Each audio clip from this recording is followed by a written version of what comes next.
Good morning, everyone. Well, there's some of you that are new this year to our group here at JES, and I just say welcome. I say thank you to all of you who came to the prayer event this year. This is the fourth year that we've had that, and it was wonderful to have all of you there and to gather together and to start our year off by acknowledging God and just thanking Him that He is with us, that He is protecting us, and He's going to help us walk through this year.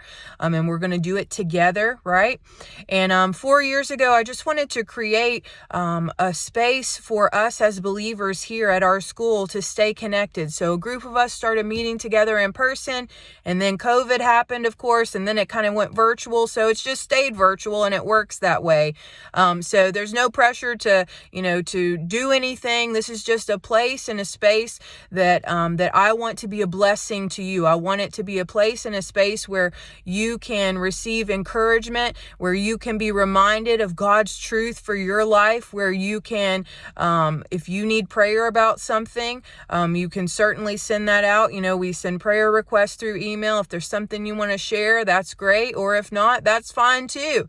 But it's just a place where we can be reminded that we're not alone, that we're together in this community, and that we are praying for each other, encouraging one another, and just knowing that we're not alone here at JES. And as I was praying about this year specifically, and Lord, like, what do you see us as here at this school? What do you see this group of ladies? What do you see us as? And I was reading in Matthew 5, and Jesus is talking to his disciples there, and he calls his disciples salt and light, and we are his disciples, right? That's what Jesus wants us to be in the earth, is salt and light.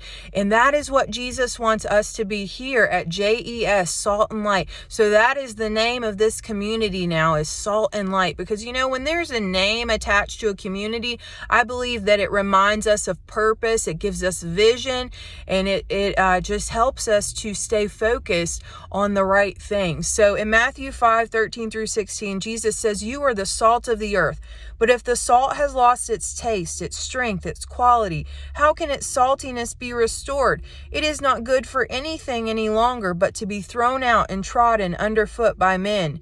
You are the light of the world. A city set on a hill cannot be hidden, nor do men light a lamp and put it under a peck measure, but on a lampstand, and it gives light to all in the house. Let your light so shine before men that they may see your moral excellence and your praiseworthy, noble, and good deeds, and they may recognize and honor and praise and glorify your Father which is in heaven." So why are we salt and light here in the earth, in our community, in our world here at JES? Why? Because so that we can be salt and light to one another, to our colleagues, to our students, to the unbeliever colleagues and the believers, each other, all of us, because we want to do what salt and light does, 4 things, which we're going to be talking more about, the functions of salt and what salt does when we think about what it does for food, what it does for wounds, all of those things. What does light do? It says there, you are the light of the world. A city set on a hill cannot be hidden.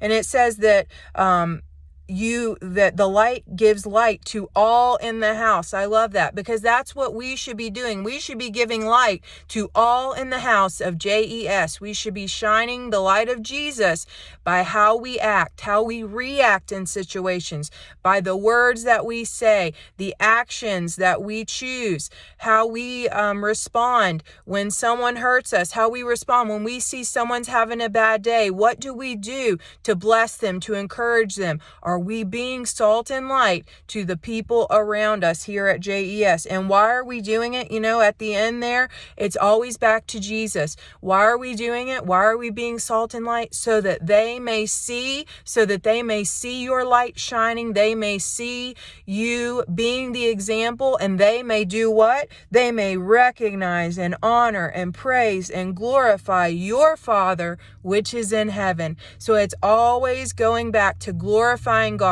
God, glorifying Jesus. It's not about us, it's about Him. It's always pointing back to Him. Anything good that people see in us, it's not us without Him, right?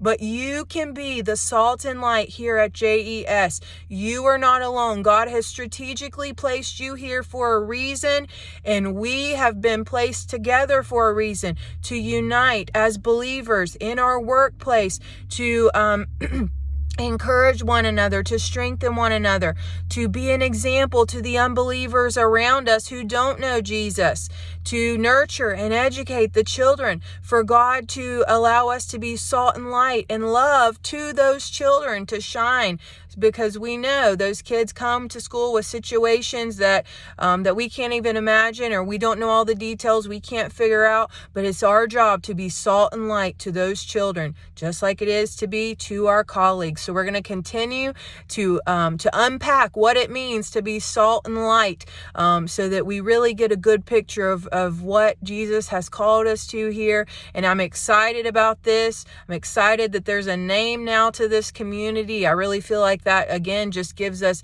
vision and purpose. And I've got some cool things planned, some ideas coming up related to that name. So just be on the lookout for that. And thank you for listening. Thank you for watching. Thank you for being a part of this community. And again, know that this is a place and a space just for you to be a blessing to you. And it is here for you to receive encouragement and strength. And if you need prayer, that's always available too. So have a wonderful day, guys.